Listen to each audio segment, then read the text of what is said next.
Assalamualaikum warahmatullahi wabarakatuh. Alhamdulillahi rabbil alamin. Sadati wa sayyidatil a'izza wa ikhwanil kiram. Kisah Nabi Sulaiman alaihissalam. Nabi Sulaiman adalah putra Nabi Daud. Sejak ia berusia muda, sudah nampak kecerdasan dan kebijaksanaannya di bidang hukum. Jika seseorang tidak puas mendapat pengadilan dari Nabi Daud, maka mereka akan puas jika pengadilan itu dipimpin Nabi Sulaiman alaihissalam. Sesudah Nabi Daud alaihissalam meninggal dunia, Nabi Sulaiman diangkat sebagai penggantinya. Nabi Sulaiman mempunyai keistimewaan. Beberapa keistimewaan Nabi Sulaiman ialah ia bisa berbicara dengan binatang, ia menguasai jin dan setan. Sedangkan angin menjadi kendaraannya yang melaju cepat. Perjalanannya dari pagi hingga sore hari sama dengan perjalanan 1 bulan bagi orang yang biasa.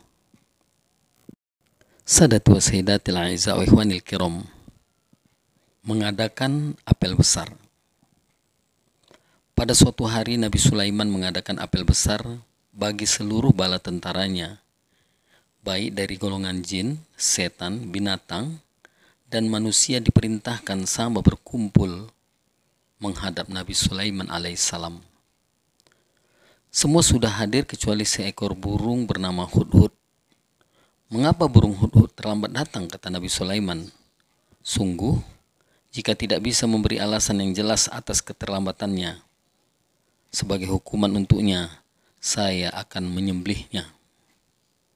Tak berapa lama kemudian burung itu datang dan bersujud di hadapan Nabi Sulaiman. Hampir saja burung itu terkena hukuman kalau tidak segera mengajukan alasan kenapa ia terlambat datang. Ampunilah keterlambatan hamba ini tuanku, kata burung Hudhud. Hamba memang terlambat, tetapi hamba membawa kabar yang amat penting.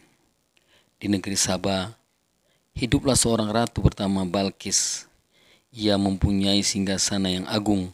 Kerajaannya luas dan rakyatnya hidup dengan makmur. Namun sayang, mereka tidak menyembah kepada Allah. Mereka disesatkan setan sehingga mereka menyembah matahari. Ya, aku percaya dengan berita yang kau bawa itu, kata Nabi Sulaiman. Akan tetapi, aku akan menyelidiki kebenaran beritamu. Bawalah suratku untuk Ratu Balqis. Kalau sudah diterima, sembunyilah kau di celah-celah jendela dan dengarkanlah apa yang akan dilakukan Ratu Balqis. Sadatu wa sayyidatil a'izza wa ikhwanil kiram. Burung Hudhud terbang lagi ke negeri Sabak. Ia menyerahkan surat Nabi Sulaiman kepada Ratu Balqis, lalu bersembunyi di balik celah-celah jendela. Ratu Balqis membaca surat itu. Isinya, surat ini datang dari Sulaiman dengan menyebut nama Allah yang Maha Pengasih lagi Maha Penyayang. Janganlah kamu berlaku sombong terhadapku dan datanglah kepadaku sebagai orang-orang yang berserah diri. Setelah membaca surat itu, Ratu Balqis memanggil abdi dan penasihatnya untuk bermusyawarah. Ratu Balqis tidak ingin terjadi peperangan yang hanya merusak keindahan istana dan merugikan rakyat. Maka dalam musyawarah itu, Ratu Balqis akan mengirimkan hadiah kepada Sulaiman melalui utusannya.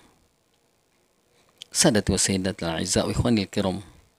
Berangkatlah utusan Ratu Balqis ke Palestina dengan membawa berbagai hadiah yang mahal-mahal. Ketika mereka sampai di istana Sulaiman, mereka tercengang. Kerajaan Sabak tidak ada apa-apanya bila dibandingkan dengan kemegahan kerajaan Sulaiman. Ketika para utusan itu tidak menyerahkan hadiah, Nabi Sulaiman menolak karena ia sudah mempunyai harta benda yang jauh lebih baik daripada hadiah yang diberikan Ratu Balqis. Ia hanya meminta kedatangan Ratu Balqis agar ratu itu memeluk agama Islam dan meninggalkan penyembahan terhadap matahari. Jika menurut, maka kerajaan Sabak akan selamat. Jika membangkang, maka Sulaiman akan mengerahkan bala tentaranya yang tidak mungkin akan dilawan oleh Ratu Balqis. Sadati wa sayyidatil a'izza wa ikhwanil kiram. Para utusan itu segera kembali ke negeri Sabak. mereka melaporkan segala apa yang dilihatnya tentang Sulaiman dan kerajaan yang jauh lebih besar, megah dan kuat daripada negeri Saba. Akhirnya diputuskan bahwa Ratu Balkis akan datang memenuhi perintah Nabi Sulaiman alaihissalam. Sadati wa sayyidatil aiza wa ikhwanil kiram, bagaimana takluknya Ratu Saba kita akan lanjutkan pada episode berikutnya. Wabillahi taufiq wal hidayah. Assalamualaikum warahmatullahi wabarakatuh.